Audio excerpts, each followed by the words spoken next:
सप्तमं शतकं पंचविंशः स्तबकः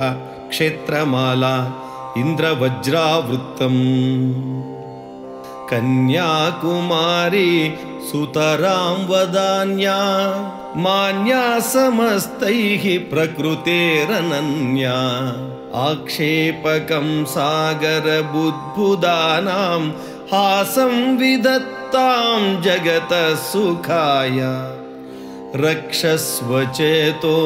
मदमत्सरादेः भिक्षस्व काले तनुरक्षणाय वीक्षस्व रामेश वधूपदाब्जं मोक्षस्व लाभे यदि तेऽभिलाषः लोकस्व दूरी कृतभक्तशोकं हालास्यनाते क्षणपुण्यपाकं भीतिः स केचिद् भवतः पवित्रं ज्योतिर्विशेषं जलचारिनेत्रम् यो लोकते ताम् अखिलाण्डराज्ञीम् अज्ञानविध्वंस विधानविघ्नाम् अम्बां परां जीवनलिङ्गशक्तिं भूयः स कायं न भवे लभेत बिभ्रत्सहस्रं च मुखानि शक्तो वक्तुं गुणान् कः कमलालयस्य जन्मापि यत्र प्रभवेज्जनानां मुक्त्यै मुनीनामपि दुर्लभायै व्याघ्राङ्घ्रिवाताशनपूजितस्य नाट्यस्थली नायिकया शिवस्य नेत्रद्वभाजा शिवकामयावो मित्राणि कामाः फलिनो भवन्तु आलोकते पीतकुचा मयित्वा मालोलचित्ता मरुणाचलेयः निर्वेदवान् पर्वसुधां सुवक्त्रे सर्वे वशे तस्य भवन्ति कामाः यः कुण्डली पट्टणराजधानी मालोकते कामपि कृत्तमस्तां निस्सारमानन्द कथाविहीनं संसारमेतं सजहाति बुद्ध्या दृष्ट्वा वधूमादिपुरीश्वरस्य यो लोचनारोचकम् आधुनोति तस्यान्तरङ्गं धुत सर्वसङ्गं भूयो भवारोचकम् आवृणोति काञ्ची रमण्याः कुरुतां गृहस्थे क्वाणैः मुदं कामपि किङ्किणीनां काञ्चीभुवः पुण्यपुरी यतीन्द्र त्वामम्बिका नाम रवैः धिनोतु श्रीकालहस्ती स्थलदर्शनस्य कैलासवीक्षां पुनरुक्तिमाहुः ज्ञानं प्रदातुं चरणाश्रितेभ्यो ज्ञानाम्बिका यत्र निबद्धदीक्षा श्रीशैलशृङ्गस्य विलोकनेन संगेन हीनो भविता मनुष्यः धामास्ति यत्र भ्रमरालकायाः शान्तभ्रमं तद् भ्रमराम्बिकायाः तीरे विपश्चित् वरपश्चिमाब्देः गोकर्णगां लोकय भद्रकर्णीं बुद्धिं शिवां सर्वमनोरथानां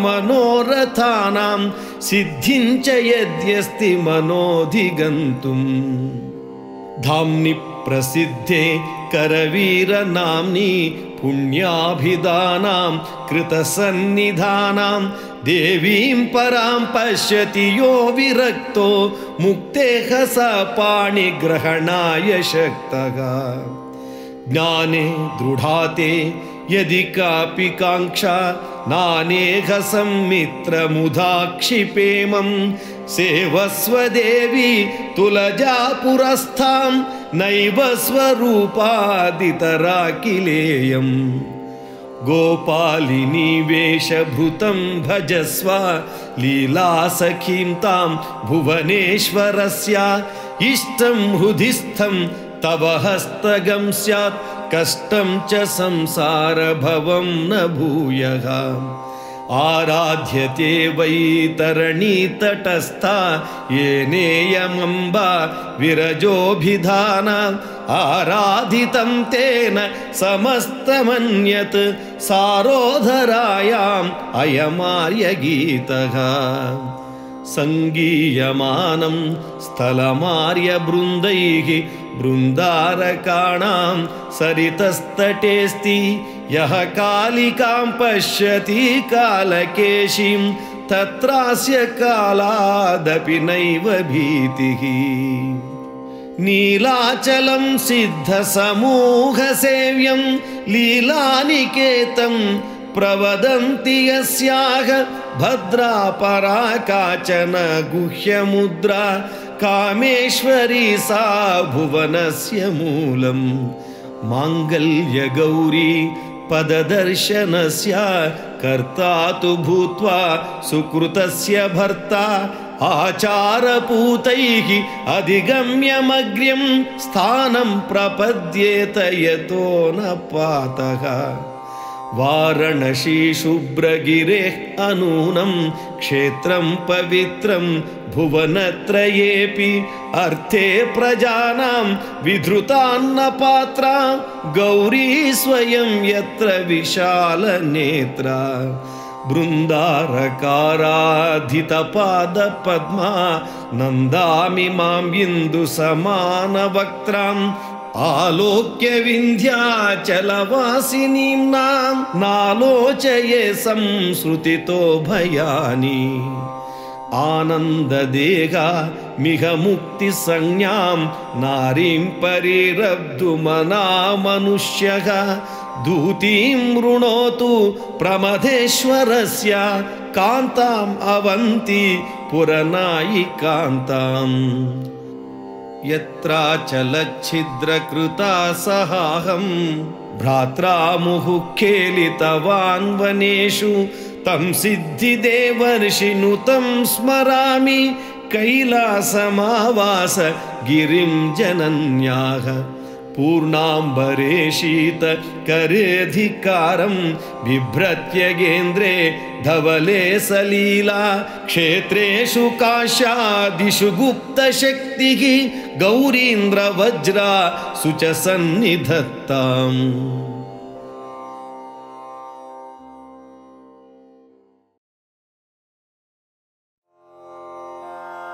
षड्विंशः स्तबकः अपीतकुचाम्बा दोधकवृत्तम् आगमविन्मतिकैरवीणीनां बोधमजस्रमसौविदधान पातु महेश वधूवदनांशो हासशशि सकलानि कुलानि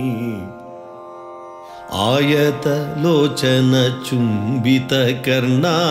दानयशोजित तोयदकर्णा शोणनगेशमनः प्रियवर्णा नाशयता जगदार्तिमपर्णा वेदतुरङ्गविलोचन भाग्यं वेदशिरोनिचयैरपि मृग्यं शोकविदारि सुधाकिरणास्यं शोणगिरौ समलोकिरहस्यं मुञ्च समस्तमनोरथलाभे संशयमद्य करामलकाभे दृक्पथमापनगेन्द्रतनूजा सोऽहमितः परमन्तरराजा शिल्पविदः प्रतिमां प्रविशन्ति स्वल्पविदां तरणाय च कास्ति शोणधराभृति सम्प्रति लब्धा हन्तचिरादीयमेव ममाम्बा भारतभूवलयेऽत्र विशाले सन्त्वनघानि बहूनि गृहाणि अस्या विगीत सुधाकरबिम्बा शोणगिरौ रमतेऽत्र मदम्बा वारित संश्रित पातक जाला वारिधि विचि निरंकुशलीला वारिज पत्र विडंबन नेत्र वारण राज मुखेन सपुत्र आयत वक्र घनासित केशी तोयज बाण रिपो हृदयेशी काश सुमाच्छय शाः परमैषा पाशभिदस्तु तवेन्दु विभूषा पंकज संभव पूजित पादा पंक विनाशन पावन नामा किंकर कल्पलता परमेयं शंकर नेत्र सुधा शरणं नगा चंचल दृग्विन तामरवल्ली पंचपृषत्कशरासन झिल्ली कांचन गर्भमुख प्रणुतेयं पंचमुखा प्रमदा शरणं नगा अंबा विधूय भटान्मदनादीन् नूपुरनाद बिभीषक यशैः हन्ता जहार बलेन मनो मे शोणनघाङ्घ्रि निवासिनी तेङ्घ्रिः कन्नपुटे कुरु मुग्धममोक्तिं मुञ्चधनादिषु मानसशक्तिं शोणगिरीन्द्रवधूपदभक्तिं शीलय शीलय यास्यसि मुक्तिम् जीर्णतरे जरयाखिल देहे बुद्धिबलं च विलुम्पति मोहे हन्ता सवित्रित पन्मतिरन्ते सेवितुमिच्छति नाचरणं ते तन्त्रविदो नवयोनितु चक्रं शोणधराधर रूपमुशन्ति अर्धममुष्य वपुः मदनारे अर्धमगेन्द्र सुते तदगात्रम् अस्तु नगेश्वर नन्दिनी लिङ्गं तैजसमेत दिहापितवांशः वीतगुणस्य वीणा तव योगं देवी शिवस्य कुतः खलु तेजः स्थापितमूर्तिरियं तव नम्या पूजयितुं जगदीश्वरी रम्या शोणनगार्थमिदं तव रूपं कीर्तयितुं न गजे धूतपापम् शोणनगार्धतनो निशमङ्के धारयसेयि गुहं रमणाख्यम् आगतमव्ययि हामुहरम्भो छाटयसे गणपं ननु कस्मात् अंकजुषे रमणाय नुदातुं मानववेषधराय गुहाय शोणनगार्धतनो बहुदुग्धं मातरपीतकुचेह विभासि पूर्णा समाधि वशात् स्वपिशित्वं पीतमपीतकुचेम्बन वेत्सि अंकजुषारमणेन सुतेन प्रेक्षाय धेष्टमुरोरुहदुग्धम् ज्ञानारसाह्वयमम्बनि पीया स्तन्यामसौरमणो मुनिराट्टे ज्ञानमयो भवदीश्वरी सर्वः पुष्यति येन तनुं हि तदात्मा प्रीतिपदाय पयोधर कुम्भात् पार्वती धीमय दुग्धमपीतात् अस्तु गुहाय शिवे बहुदत्तं किञ्चिदिवेश्वरी धारय मह्यम् प्रौढमिमं यदि वेत्सि तनूजं शैलसुते मदवारि दधानं मास्तु पयोभितरानघमन्नं येन दधानि महेश्वरी शक्तिम् स्वार्जितमेव मया यदि भोज्यं सम्मदयेव ममाखिलमातः आशिषमग्र्यतमामयि दत्त्वा प्रेषय जयानि धरित्रीम् विद्युति विद्युति वीक्षविलासा वीक्षित कर्मणि लक्षरहस्य पार्वणचन्द्रमुखी ललितांगी तैजसलिंग सखी शरणं नः मातरपित कुचेरुणशैला धीश्वर भामिनी भावमहनीये साधु विधाय समर्पयते ते दोधकमाल्यमिदं गणनाथः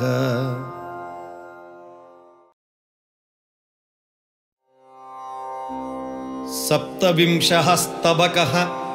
प्रचण्डचण्डी शिखरिणी वृत्तम् विधुन्वन् ध्वान्तानि प्रतिदिशम् अधर्मं परिहरं श्रियं व्यातन्वानः सपदि शमयन् दुःखपटलं सहस्राराम्भोजे द्रवमसदृशं मे प्रजनयन् प्रचण्डायाः चण्ड्याः सितः सितलेशो विजयते अरिणां शीर्थेषु ज्वलित दवकिलीन्द्रसदृशं विनम्राणां शिशेष्वमृतकरबिम्बेन तुलितं विरोधिध्वान्तानां तरुणतरणिप्राभवहरं प्रचण्डायाः चण्ड्याश्चरणमसतां हन्तु विभवं भजे भासां शालां निखिलधिषणानां जनिभुवं बालानामाधात्रीं निखिलभुवनेन्द्रस्य दयितां भजन्ते यां गीतैः मधुसमयमाद्यत्पिकवधू कलालापाहृद्यैः हयवदनपङ्केरुहदृशः ज्वलन्ती तेजोभिः महिषमथने यातवतनुः लसन्ती लावण्यैः गिरिशरमणे यातवतनुः विना क्रोधः प्रीति न किमपि तयोर्भेदकमभूत् तयोराद्या दुर्गा भवति ललितान्या मुनिनुते सहस्रं भानूनां भवति दिवसानामधिपतेः सहस्रं शीर्षाणां भवति भुजगानाम् अधिपतेः सहस्रं नेत्राणां भवति विबुधानाम् अधिपतेः सहस्रं बाहूनां भवति समये हैमवतीते प्रसन्नो वक्त्रेन्दुः न च नयनयोः कोऽप्यरुणिमा न कंपो बिम्बोष्ठे स्मितमपि लसत्काशविशदं सरोजाभः पाणिः किणविरहितः कोमलतमो ज्वलच्छूलं त्वासी जननि तव शुम्भाय भयदं वधे शुम्भस्वासीत्तव जननी या काचन तनुः ददानाग्र्याः शक्तिः शशिकिरणसारोपमरुचि इमां ध्यायं ध्यायं स्मरहरसखि व्याकुलमिदं मनो मे विश्रान्तिं भजति भजतां कल्पलतिके यदि त्वं संहारे पटुरसि सवित्री त्रिजगत स्तदेतत् त्वां याचे सरसिरुह गर्भादिविनुते इमे मे पाप्मानो भगवती वदन्तो बहुविधाः तदेषु प्रख्यातं प्रतिभयतमं दर्शय बलं विबाधोरक क्रोधात् कनकशिपोरब्धितनया कुचग्रावो लीढैः अतिशितशिखैः यः किल नखैः त्वया दत्ता शक्तिः नरहरिशरीराय जगतां विनेत्रे पुंसेऽस्मै जननी रणरङ्गस्थलरमे अजेयस्त्रैलोक्य प्रकटित पताकः पलभुजां बिडौजायात्कारागृह परिचयी पंक्तिवदनः सहस्रारं साक्षात् धृतनरशरीरं तमजयत् तवैवावेशेन प्रियपरशुरम्ब द्विजशिशुः त्वदीया सा शक्ति सकल जगदन्तेऽप्यनलसा पुरा कार्यस्यान्ते तनयमयि हित्वा नृपरिपुम् अवीक्षत्काकुत्सं दशमुखकुलोन्माथविदये सहस्रां सुहित्वा शशिनमिव घस्रे गलतिभा हृते लोकव्राते भगवती भवत्ये सपुराम् अरिहि कीर्तिं लब्धुं चतुरमतिरायाति समये त्वया लोकत्राणे जननी रचिते राक्षसवधाद् यशो वाप्तुं विष्णुः मिलति कुतोऽप्येष निपुणः स्वरूपं ते वज्रं वियति रजसां सूक्ष्ममहसा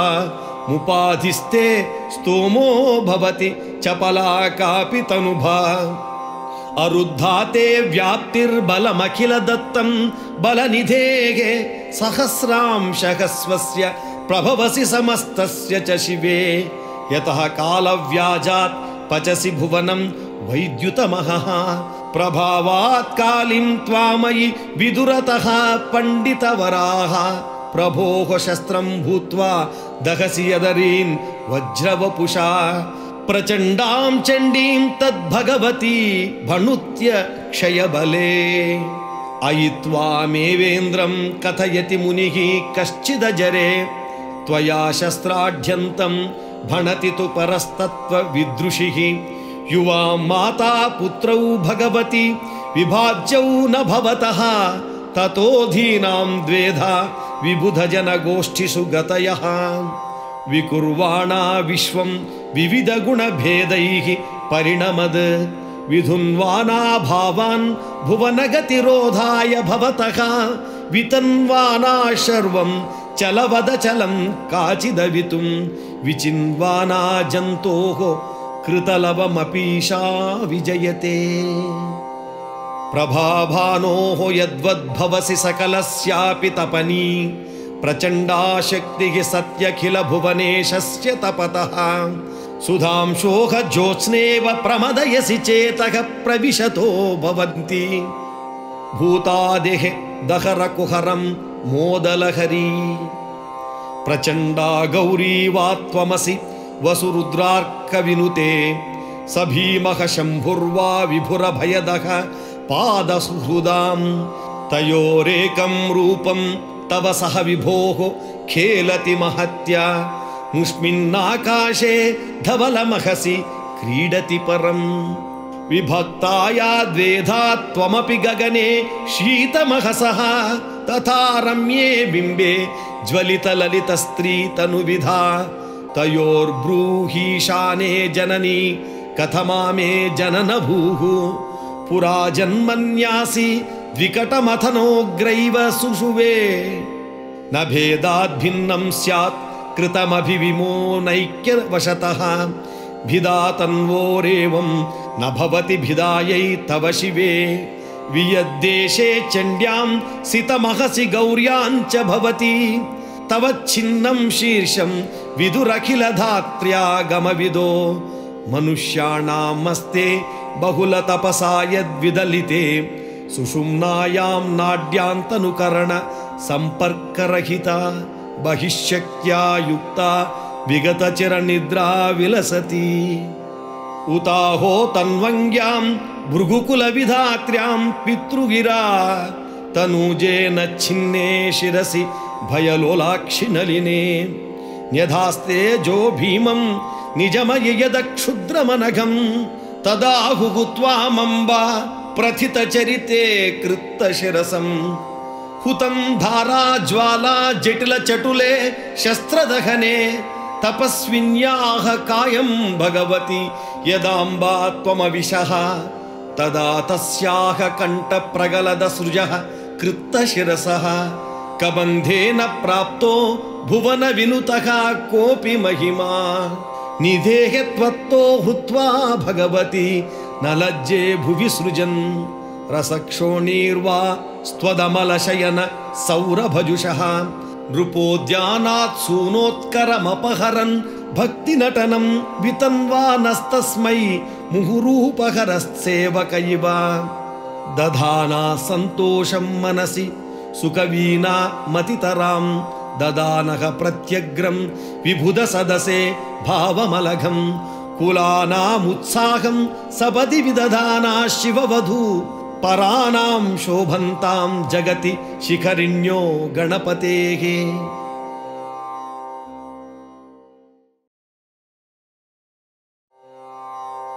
अष्टविंशः स्तबकः रेणुकादिवर्णनं वसन्ततिलकावृत्तम् अन्तर्वलक्षपरिधि भ्रममादधानो वक्त्रस्य पूर्णतुहिन द्युतिमण्डलस्य हासः करोतु भवतां परमं प्रमोदं शुद्धान्तपङ्कजदृशः प्रमथेश्वरस्य सम्मोहनानि तुहिनां शुकलाधरस्य सञ्जीवनानि सरसीरुहसायकस्य सन्दीपनानि विनतेषु जनेषु शक्तेः संहर्षणानि मम सन्तु शिवास्मितानि पापानि मे हरतु काचन कृत्तशीर्षा माता पदाम्बुज भुजिष्व वितीर्ण हर्षा या भक्तलोकवरदान विधौ विनिद्रा वासं कमण्डलुधुनि पुलिने करोति षष्ठावतार जनना वनिरेकवीर भीमाधुनोतु दुरितानि गणाधिपस्य या भक्तरक्षणा विधावति जागरूका पुण्येकमण्डलधुनि पुलिने चकात्सि छेदाय चेद्गतरजा मुनिरादिदेश छिच्छेद चेद्बहुगुण स्तनयः सवित्रीं दाह्यं शरीरमखिल प्रभुरीशशक्तिः यद्याविवेश च कथा परमाद्भुतेयं पुत्रप्रियस्तव शिर सहसा च कर्ता कृत्ता च हर्षभरिता भवती ननर्ता नो तस्य पापमपि नो तव कापि हानिः नाशोऽस्य भुजभुवा मभवद्विपाकः अम्बैव सासुरभिदर्जुन भूपतिर्यां वीर्याज्जहार स च भार्गव आजहार तस्याह तेः परगृहस्थितिरेव हेतुः गन्धर्वदर्शनकथा रिपुकल्पितैव छिन्नानि नो कतति शरीरभृतां शिरांसि तत्पूज्यते जगति रैणुकमेव शीर्षं कृत्ताः कळेबरवतां कतिनाभयो न चेतोऽधिनोति सुरभिर्मृगनाभिरेकः प्राणावसन्ति शिरसा रहिते शरीरे लीलासरोजति शिरस्तु करेस्य कृतं तन्निघ्नमेतदखिलं च धियैव धीराः पश्यन्तु नन्दनगरे तदिदं विचित्रम् प्राणेश्वरी विधिपुरे लसतः पुरारेः अङ्गीकरोतु शरणागति अम्बिका मे लब्धं निपीय यदुरोरुहकुम्भदुग्धं सम्बन्धमूर्तिरभवत् कविचक्रवर्ती अप्राप्य लोकरचना वनपातनेषु यस्याः त्रयोऽपि पुरुषाः करुणाकटाक्षं नैवेशते किमपि सा जगदेकमाता भद्रा परा प्रकृतिरस्त्वघनाशिनी नः राका प्रबोधशशिनो हृदयोदयस्य नौका विपज्जलनिधौ पततां जनानां वेदध्वजस्य ललिता त्रिरुचिपताका काचिन्ममास्तु शरणं शिवमूलटीका मौलौ महेन्द्र सुदृश सुमनोनिकाया संशोभिते सदसि मान्य इवाभिजातः रेणुश्च यच्चरणभूर्लभतेऽग्रपीठं त्राणाय सा भवतु भूतपतेर्वधूर्नः अम्बा वृणोति परितोप्ययमन्धकारो नात्मानमेव मम किन्तु कुलं च देशं शीघ्रं मदीय हृदयोदय पर्वताग्रे श्रीमानुदेतु तव पादमयूखमाली कष्टं धुनोतु मम पर्वत पुत्रिकायाः प्रत्यग्रपङ्करुहबान्धव कान्तिकान्तम् अम्भोरुहासन मुखामरमौलिरत्ना ज्योतिर्विशेषितगुणं चरणारविन्दम् जाशिञ्जितानि समरे गिरिशं जिगीषोः कामस्य हंसनिवहस्य निमन्त्रणानि धुवन्तु मे विपदमद्रिकुमारिकायाः पादारविन्दकटकक्वणितानि तानि यः सर्वलोकमथनं महिषं जिगाय यस्यैव कर्मदमनं च तदन्तकस्य नारीनराकृतिभृतो महसस्तमघ्रिं मञ्जीरनादमधुरं शरणं व्रजामि आपन्महोग्रविशराशि निमग्नमेतं दीनं त्वदीयचरणं शरणं प्रपन्नम् उद्धर्तुमम्ब करुणापरिपूर्णचित्ते वित्तेशमित्रकुलनारि तवैव भारः लोकाधिराग्निपतितं विपदन्धकूपे समृद्धदृष्टिमभितस्ति मिरच्चटाभिः मातः समुद्धरकृपाकलिते मृडानि पुत्रं करेण जगतामभयङ्करेण अस्य त्वदीयपदपङ्कजकिङ्करस्य दुर्भाग्यपाकविफलीकृत पौरुषस्य प्राणेश्वरी प्रमथलोकपतेः उपायं वीक्षस्वतारणविधौ निपुणे त्वमेव मृत्युञ्जयोरुमणिपीठ तटे निषण्णे ताटङ्ककान्तिबहुलीकृत गण्डशोभे माणिक्यकङ्कणलसत्करवारि जाते कुलाचलपतेः जहिपातकः नः किन्ते वपुर्जननि तप्तसुवर्णगौरं कामारिमोहिनि किमिन्दु कलावलक्षं पाकारिनीलमणिमेचककस्त्युताहो बन्धूकपुष्पकलिका रुचिवा स्मरामि त्वं सुन्दरी नृपतिजाति जितस्त्वमम्बा धूमावती त्वमजरे भुवनेश्वरी त्वं काली त्वमीश्वरिषु कार्भकधारिणी त्वं तारा त्वमाश्रितविपद्धलसासिधारा त्वं भैरवी भगवती बगलामुखि त्वं रामा च सा कमलकाननचारिणी त्वं कैलासवासि नयनामृतभानुरेखे को वेदते जननि जन्मवतां विभूतिः धुन्वन्तु सर्वविपद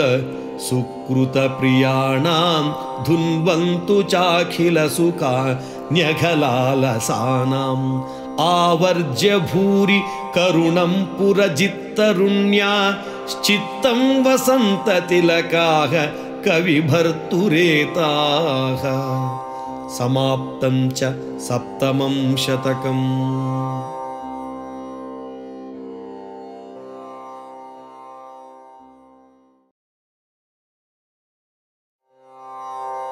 अष्टमं शतकम् एकोनत्रिंशः स्तबकः नवविधभजनं मदलेखावृत्तम् आयुष्या भुवनानां चक्षुष्याः त्रिपुरारेः कुर्वन्तु प्रमदं नः पार्वत्याः स्मितलेशाः नात्यर्घानि निरर्थं नेतव्यानि दिनानि अम्बायाः चरितानि श्रोतव्यान्यनघानि उद्योगं कुरु जिह्वे संहर्तुं दुरितानि पूतान्यद्रिसुतायाः कीर्त्यन्तां चरितानि श्रीशक्तिर्विनिवार्या चिन्ता कापि न कार्या नित्यं तेजसि धार्या दीनानां गतिरार्या ज्ञातुं या गदितुं या श्रोतुं यश्वसितुं या द्रष्टुं यान्तरशक्तिः तिष्ठात्र स्मृतिरेषाः बिभ्राजीनशताभं बिभ्राणं शिरसीन्दुं स्मर्तव्यं जगदम्बा रूपं वा धुतपापम् येषां स्यात् परितप्तं प्रायश्चित्तमघेनां रुद्राणी पदसेवा प्रायश्चित्तममीषाम् तद्दीप्तं पदयुग्मं सेवे यत्र भवन्ति अङ्गुल्यो दशभानो भानूनां शतकानि नो चेत् कुप्यसि किञ्चित् याचे वाचमतीते सेवां मातरुरीकुः विष्टं मे कुरु मावा शर्वाणी चरणार्चा पीठं पिवरकाणां वध्यस्थानमिदं स्यात् दुग्राणां दुरितानां स्कन्दाम्बा पदपीठस्पृष्टं चेद्बलमाप्तम् एकैकं सुममं हस्वेकैकं कुलिशं स्यात् अम्भोजोपममङ्घ्रिं शम्भोः पट्टमहिष्याः अहं संहतिमुग्रां संहर्तुं प्रणमामः ये कालीपदवेशं नालीकौ प्रणमन्ति नैषां किञ्चिदशक्यं नालीकं मम वाक्यं वासस्तेऽत्र समाप्तः पङ्केतो व्रजदूरं कालीं शङ्करनारीं कालेऽस्मिन् प्रणमामः आशारे तदवस्था भूभागनटतस्ते कामानां क्वनुपारः कामारे नमनारीं धन्यास्ते तुहिनाद्रेः कन्यां ये प्रणमन्ति अन्यानुन्नतशीर्षान् मन्ये वन्यलुलायान् पादाम्भोजमुमायाः प्राज्ञा सम्प्रणमन्तः गृह्णन्ति श्रियमस्मिन् राजन्तीं निजशक्त्या मन्दाराद्रिसुताङ्घ्रीं दातारौ सदृशौ स्तः उत्कण्ठैः फलमाद्या धन्यस्मान्नतकण्ठैः कालास्यापि विजेतुः शर्वाण्याश्चरणस्य येषोऽहं कविलोक क्ष्मापालोऽस्मि भुजिष्यः रक्ते दर्शय रागं रुद्राणी पदपद्मे चेतः पुष्यति शोभां सारसारवतोऽग्रे संशोध्यागमजालां सारांशं प्रवदामः स्कन्दाम्बा पदभक्तिः भुक्त्यैः चाथ विमुक्त्यै वात्सल्यं गतिहीने श्वायुष्यं सुकृतस्य भूयोभिः सह सख्यं श्रीहेतुष्विह मुख्यं श्लाघ्यं पुष्यति कामं प्रेमास्व प्रमदायां शर्वाणी पदभक्तिः नित्याय प्रमदाय एकैवं बहुभेदा भिन्नत्वाद्विषयाणां प्रत्याख्याद्रुतिरन्तः सासूते फलभेदान् हर्षं कञ्चन मातुः मत्तो भक्तिभरेण तन्वन्नेश विधत्तां हेरम्बो मदलेखाः।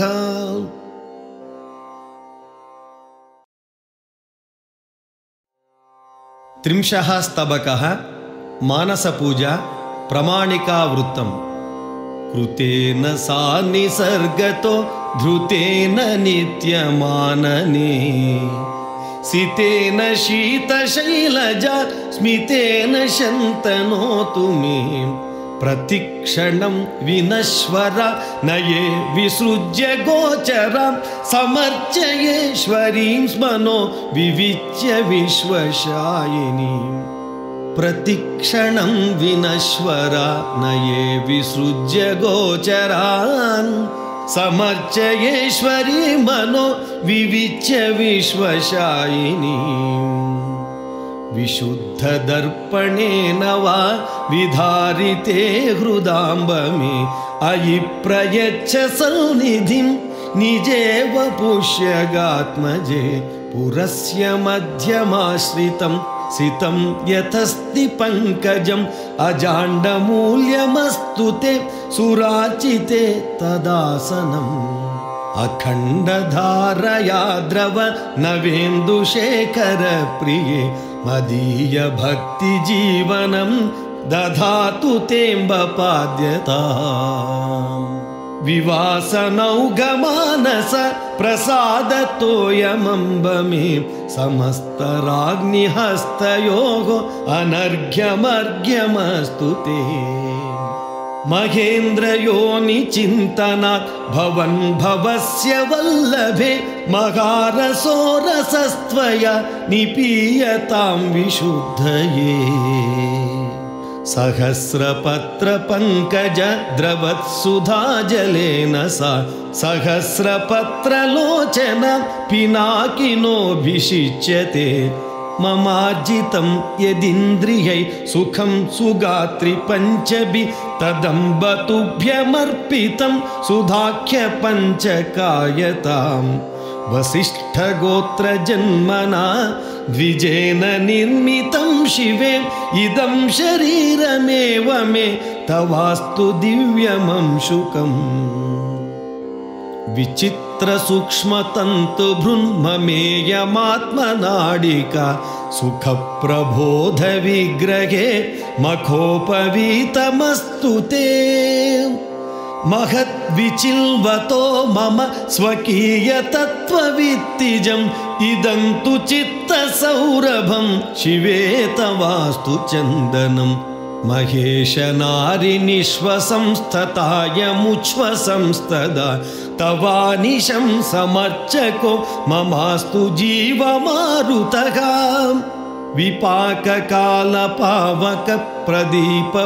विपाककालपावकप्रदीपपुण्यगुग्गुलुः सुवासनाख्यधूपभृत् भवत्ययं ममाम्बते गुहावतारमौनिना मयीश्वरी प्रदीपिता इयं प्रबोधदीपिका प्रमोददायिकास्तु ते इमामयी प्रियात् प्रियां महारसाम् अहङ्कृतिं निवेदयामि भुज्यतामियं त्वया निरामये सरस्वती सुधायते मनो दधाति पूगतां हृदेव पत्रमम्बिके त्रयं समेत्य तेऽर्प्यते विनीलतो यदान्तरे विराजमान विग्रह निजा विभूतिरस्तु ते तटिल्लता प्रकाशिका स्वरोऽयन्तरमम्बिके द्विरेफवत्स्वरं स्तदा ममाभिमन्त्यधि सुमन्ददाति देवि तेङ्घ्रये तवार्चनं निरन्तरं यतो विधातुमस्म्यहं न विश्वनाथ पत्नि ते विसर्जनं विधीयते वियोग इन्दुधारिणा न चेह विश्वनायिके मदम्बस्तोत्र राजते तटिल्लता शिखान्तरे इदं शरीरमेककं विभाव्य नव्यमन्दिरं विहारमत्र सेश्वर भवानि कर्तुमर्हसि जडेष्विवालसेष्वि न प्रयोजनं न निद्रया विहर्तुमेव याचसे हृदीश पद्मराग्नि मे अयं तवाग्रिमः सुत श्रितो मनुष्य विग्रहं तनूज वेश्म सौष्ठवं मृडानि पश्य कीदृशं गणेशितुर्महाकवे रसौ प्रमाणिकावली मनोम्बुजे महेश्वरी प्रपूजनेषु शब्द्यताम्।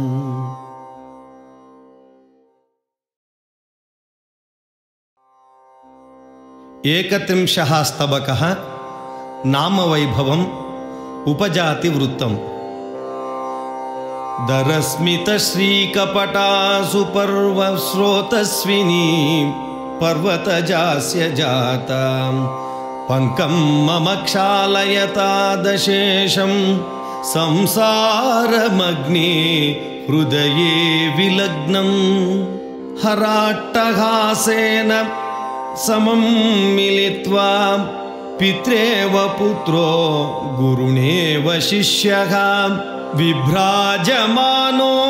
मम शङ्करोऽतु हासाङ्कुरः केसरिवाहनाय नमः शिवायै भणतद्विपादो युष्माकमग्र्यां धिषणां दधत्यै आधारचक्रे शितुरम्बिकायै ब्रह्माण्डचक्रस्य विधायिकायै नदन्ति गावोऽपि विशिष्टकाले स्वम्बेति यो नह्वयते स किं नाम लक्ष्यं पुनः प्राणवदस्तु सर्वं सर्वस्य चान्तर्हि परास्ति शक्तिः आत्मन्युतान्यत्र विधाय लक्ष्यं तां शक्तिमाद्यामखिलेषु सुप्तां यावत् प्रबोधं मुहुराह्वयस्व प्रबुध्यते सा यदि किन्व साध्यं ये नाम शान्तिं परमां वहन्तो नामानि शीताचलपुत्रिकायाः संकीर्तयन्तो विजने वसन्ति जयन्ताता दपिते जयन्ति नामानि संकीर्तयतां जनानां कारुण्यवत्याः करिवक्त्रमातुः पुनर्जनन्या जठरे निवासा दायासवत्ता भवतीति मिथ्या पापैः समन्तात् समभिद्रुतोऽपि विश्वस्यते विक्रममस्मि धीरः न चेद्रसज्ञे भवति ब्रवीति नामानि शीतां शुभ्रतो हतोऽहं देहीति सम्पल्लवदर्पितानां द्वारेषु घोषं कुरुषे परेषां भवानि भद्रे भुवनाम्ब दुर्गे पाहीति नायाति किमम्ब जिह्वे वाक्यानि वक्तुं यदि ते रसज्ञे रसोज्ज्वलानि व्यसनं गरीयः किं वा नमोन्तानि सुधां किरन्ति नामानि नोसन्ति कुमारमातु यद्गीयते शैलसुताभिधानं तदेव बोध्यं सुकृतं प्रधानम् अज्ञानि लोकस्य कृते भणन्ति यज्ञादि पुण्यानि पराणि विज्ञाः साम्ना प्रयुक्तेन जगद्वशेष्या नाम्ना सदोक्तेन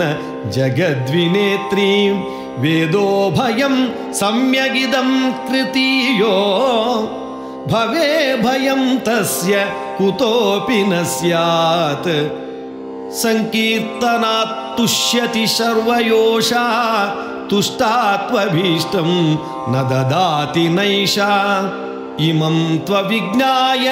जगत्युपायं व्रजन्त्यपायं बहुधा मनुष्याः भाषे भुजंगा भरणा प्रियाय नामानि कामानि तरान् विहाय अपि प्रपञ्चातिग घोरकृत्यं करोतु किं मान्तरणेरपत्यम् यज्ञेन दानैः कठिनव्रतैर्वा सिद्धिं य इच्छेत् स ग्रहीतुमिच्छेत् मातुः शयानों कतले शशाङ्कं महेश्वरीं कीर्तयतस्तु सिद्धिः रहस्यतन्त्राणि विविच्य दूरं व्याजं विमुच्य प्रवदानि सारं नामैव कामारि पुरन्द्रिकायाः सिद्धेर्निदानं नमको न दानम् पीयूषमीशन् मधुरं भणन्ति ये नाम रामा धरपानलोलाः कामारि रामाह्वयगानलोलाः कवीश्वराः काञ्जिकमालपन्ति सुधाः घटः कोऽप्यधरो वधूनां कविः सुधातो यधरोऽभिधेयः अयं सुधावीचि वितानमाली नाम प्रणादो नगकन्यकायाः सुरालये भातितरां सुधैका सुधा परावाचि महाकवीनाम् बिम्बाधरे कञ्जदृशां सुधान्या सुधेतरानामनिलोकमातुः माधुर्यमाभात्यधरे वधूनां चकोरबन्धो शकले प्रसादः त्रिस्रोतसो वारिणि पावनत्वं त्रयं च नाम्नी त्रिपुराम्बिकायाः या माधुरी प्रेम भरेण दष्टे जागर्ति कान्ता वरदन्तचेलें सा दृश्यते भक्तिभरेण गीते धराधराधीश सुताभिधाने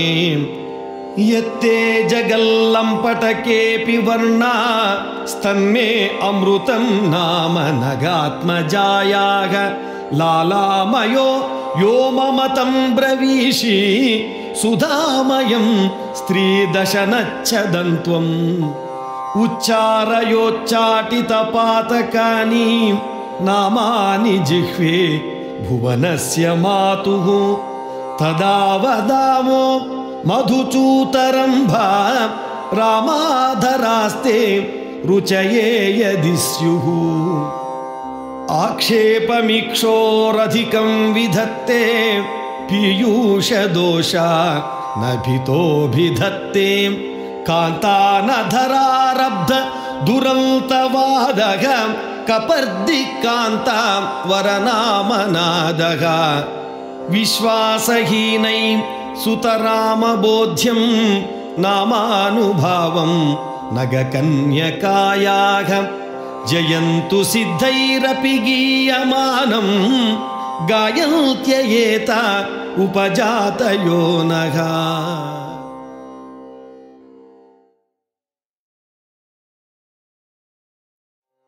द्वात्रिंशः स्तबकः भक्तिर्योगश्च आर्यागीतिवृत्तं विदधातु सम्पदं मे सकल जगन्नाथनयन हारिजोत्स्नः शीतोऽन्धकारगारी हासशशी कश्चिदङ्क रहितो मातुः करुणा रसार्द्रहृदया हृदयांतर निर्यदच्च वीचिस्मेरा प्रमथेश्वर प्रियतमा पादप्रेष्यस्य भवतु कल्याणाय कारणकार्यविभेदात् रूपद्वितयन्तवाम्ब यदृशि प्रोक्तं तत्रैकं भर्तुमिदं विहर्तुमन्यत्तु भूत भर्तुर्ललने श्रोतुं स्तोत्रविशेषं भक्तविशेषञ्च बोद्धुमयमीदृगिति दातुं च वाञ्छितार्थं तव मातश्चन्द्र लोकरूपं भवति कीशकिशोरन्यायात् कारणरूपं तवाम्ब योगी धत्ते वोतु किशोरन्यायात् भक्तं परिपासि कार्यरूपेण त्वं दृढधारण न चेत्त्वच चवते योगी महेश नयन ज्योत्स्ने नायं ममेति भावः तव यदि सद्यः सवित्रि भक्तं त्यजसि शिथिलधृतिर्योगी स्यात् बाह्यैः विषयैः नितान्तमाकृष्टो यः स्वीयमतिर्लुप्यति ते भक्तेहन्तां प्रसारकलुषे मातः साहं कृतिर्न भक्तिः सबाह्यविषया धृतिः न सर्वेश्वरि ते अविजानं तावेतद् भक्तौ योगी च नैव सिद्धौ स्यातां व्यक्तित्वादपि यस्यां प्रियं त्वदीयं सवित्री पादाम्भोजं सोद्भुत शक्तिर्भक्तो भगवति किं किं करोति नास्मिन् जगति व्यक्तित्वलोभविवशे सिद्धः कामोऽपि भवति समवच्छिन्नः प्राप्तोऽपि सलिलराशिं सलिलानि घटः कियन्ति संगृह्णीयात् जीवन्नेव नरो यः सायुज्यं ते प्रयाति शम्भोः प्रमदे सर्वे कामास्तस्य प्रयान्ति वशमाशु वीतविविध भ्रान्तेः व्यक्तित्वं तुभ्यमिदं मनीषया मे प्रदत्तमधिकारिण्या बहुकालभोगबलतो विवदति देहो मदौब किङ्करवाणी स्थूलेन वर्ष्मणा सह सूक्ष्मकलहं मतिर्न कर्तुं शक्ता सुतरां बलवती मातर्बलात् गृहाण स्वयं त्वमस्मात् स्वीयम् सर्वेषां हृदि यस्मात् त्वमसि प्राणात्मिकाम्ब हेतोस्तस्मात् अखिल प्राण्याराधन माराधन निर्विशेषमगपुत्रि तव जुह्वतिके पिकृशानौ तस्मात् प्राप्तिस्तवेति सम्पश्यन्तः अपरे प्राणिषु जुह्वति साक्षात् प्राणात्मिका सितेष्वन्तरिति प्राणिष्वप्रियः प्राणं भूतादि मनादिमात्मनि स्थितमनघं सततमुपास्ते योगी तस्मिन् होमेन तेम्ब तृप्ति सुलभा आत्मनियोऽम्ब श्रेष्ठे प्राणे प्राणान् जुहोति दहराभिमुखः त्वद्रूपे हतपापे तेन जितं सकलमीश चित्तारामे उपसंहृतमखिलेभ्यो विषयेभ्यो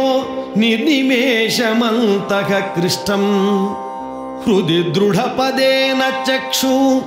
स्त्वद्रूपे हूयते मदम्ब प्राणे अन्तःस्वरं निगूढं श्रेष्ठप्राणस्य देवी तव भागस्य शृण्वदिव प्रणवाख्यं श्रवणं तत्रैव भवति जगदम्बहुतम् सर्वेषां मन्त्राणां स्तोत्राणां चेशचित्तनाथे प्रकृतौ गूढं सदा स्वरन्त्यां प्राणं त्यां त्वयि जुहोति मौनी वाचम् देहे स्खलति मनश्चेत् विषयेषु हुतं दधाति विषयात्मत्वम् आवृत्तं यदि देहात् सूक्ष्मायां त्वयि हुतं त्वदाकृति भवति त्वग्रसनघ्राणानामनुभूतिः प्राणशक्तिसात्कुर्वाणः कं नात्पयते भोगं भगवति ते सर्वलोक पार्थिव वनिते गच्छन् कुर्वन् विसृजन् रममाणाश्चाम्ब सकललोकाधीशे यः केवलां क्रियामपि चिन्तयते तेन नित्ययज्ञः क्रियते सर्वेषामग्नीनां प्राणाग्निस्तव विभूतिरुक्तः श्रेष्ठः तस्मिन् हुतं तु सुहुतं द्रव्याणि धियः क्रियाश्च मन्त्रः प्रणवः आर्यागीति नामय मधरीकृत मधुसुधादि माधुर्यरसः वर्गो गणपतिवदना निष्क्रान्तो भवतु शर्व सुदृशः प्रीत्यै